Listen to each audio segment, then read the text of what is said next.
श्री रामानुजन की ज़िंदगी से हम क्या सीख सकते हैं। इनका जन्म 22 दिसंबर 1887 के तमिलनाडु के ईरोड में हुआ और ये बचपन से ही विलक्षण प्रतिभावान वाले व्यक्ति थे। एक लड़का जो अत्यंत गरीबी में रहा, विज्ञान के दायरे से बाहर और बिना किसी औपचारिक प्रशिक्षण के अपने जीवन में गणित जैसे जटिल विषय में विश्व स्तर पर सफल हुए। श्रीनिवास रामानुजन गणित के इतिहास में एक ऐसा नाम है जो हमेशा अमर रहेंगे। नमस्कार दोस्तों, मैं कल्याण कुमार इस वीडियो के माध्यम से उस 6 लेसन पर चर्चा करेंगे जिससे रामानुजन को मैथ की दुनिया में इतनी ख्याति और सिद्धि मिली। जिसमें पहला, अपने पैशन को जानो। 20वीं सदी की शुरुआत तक भारत में गणित विषय में करियर बनाना एक अच्छा विकल्प तो नहीं ही था, क्योंकि उस समय कंपनी और बिजनेस को चलाने के लिए गणित की ज़रूरत नहीं थी, वो भी इतना ज़्यादा। लेकिन उस समय भी श्रीनिवास रामानुजन गणित विषय पर काम करते रहे, लगातार करते रहे।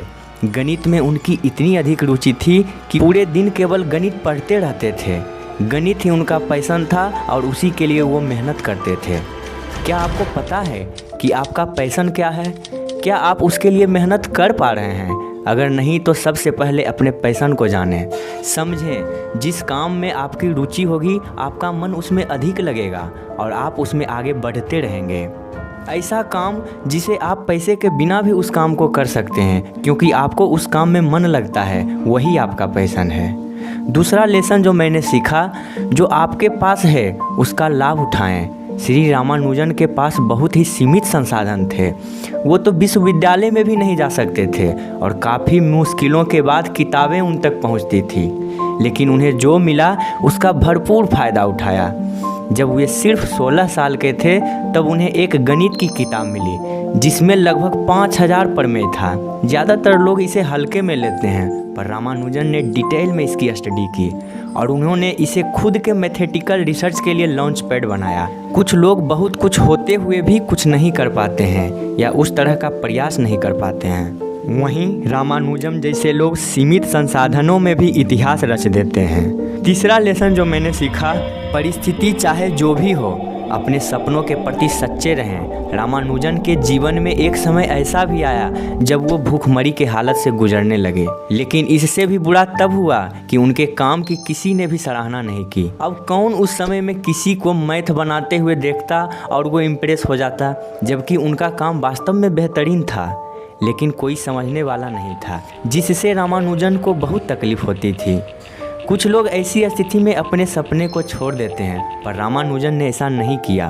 वो खुद को संभाले और मेहनत करते रहे। त्याग कर देना या छोड़ देना तो आसान है, ये तो सब कोई कर सकता है, लेकिन विपरीत परिस्थिति में अपने सपनों पर खड़ा उतरना ही आपको खास बनाता है। चौथा लेसन जो मैंने सीखा, फोकस। रामानुजन अपने पैशन के प्रति फोकस बहुत ज़्यादा थे।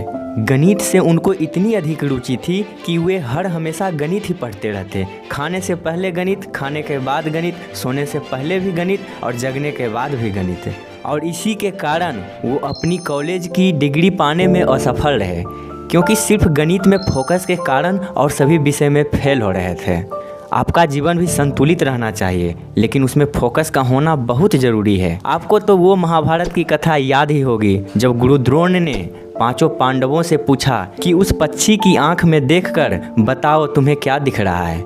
इस पर जवाब में किन्हीं को पेड़ की डाली पर बैठी पक्षी दिख रही थी तो किन्हीं को पूरा पक्षी दिखाई दे रहा था। परंतु जब अर्जुन से पूछा गया तो जवाब ये मिला कि गुरुदेव, मुझे पक्षी के आंख में वो स्थान दिखाई दे रहा है जहाँ मुझे निशाना साधना है। जीवन में इतना फोकस रहना चाहिए अपने काम के प्रति और लक्ष्य को आसान बनाएं। 5वां लेसन, अपने अंदर के टैलेंट को बाहर दिखाओ। अगर रामानुजन लोगों को अपना टैलेंट नहीं दिखाते तो उनके बारे में कोई जान ही नहीं पाता कि वे कितना प्रतिभाशाली व्यक्ति हैं। एक बार जब रामानुजन नौकरी की तलाश में थे तो उन्होंने एक विद्वान को अपनी गणित की नोटबुक दिखाई। संजोग से वो व्यक्ति गणितीय समाज का सदस्य था, तो उन्होंने ही पहली बार रामानुजन के टैलेंट को पहचाना। रामानुजन के काम से प्रभावित होकर और सभी बड़े बड़े गणितज्ञों से मिलवाया, जिन्होंने आखिर तक रामानुजन की मदद की। क्या है ना, आपके पास खुद अवसर चल के नहीं आएगा, बल्कि आपको खुद ही अवसर ढूंढने पड़ेंगे। इसलिए अपने प्यारे प्यारे कदम उठाइए और शुरुआत कीजिए। छठा लेसन जो मैंने रामानुजन से सीखा, अपनी पावर को पहचानो। गणित एक जटिल विषय है, इसके बाद भी रामानुजन ने गणित की हर एक चीज़ में महारत हासिल की। वे अपनी ताकत को जानते थे, लेकिन जैसा कि उनके गुरु ने बताया था कि वे हमेशा बहुत सारे गणित की अवधारणा को नहीं जानते थे, इसलिए वे अपनी विशेषता को जानकर उसी में रहते थे। उन्होंने किसी और के जैसा बनने की कोशिश नहीं की, वो तो बस अपने आप को बेहतर बनाने के लिए मेहनत करते थे। आपको भी अपनी ताकत को जानना और समझना चाहिए और उसी के अनुसार काम करना चाहिए। इससे आपकी आधी से ज़्यादा प्रॉब्लम ऐसे ही सॉल्व हो जाएगी, क्योंकि अपनी ताकत को जानकर आप जब उसके दायरे में काम करोगे और तब ज़्यादा संभावना होगी कि वो काम अच्छा से होगा। ऐसे ही series, book review, biography, science या फैक्ट की वीडियो देखने के लिए हमारे चैनल को सब्सक्राइब करके बेल आइकन ज़रूर क्लिक करें और कमेंट में अपना मत ज़रूर दें। धन्यवाद।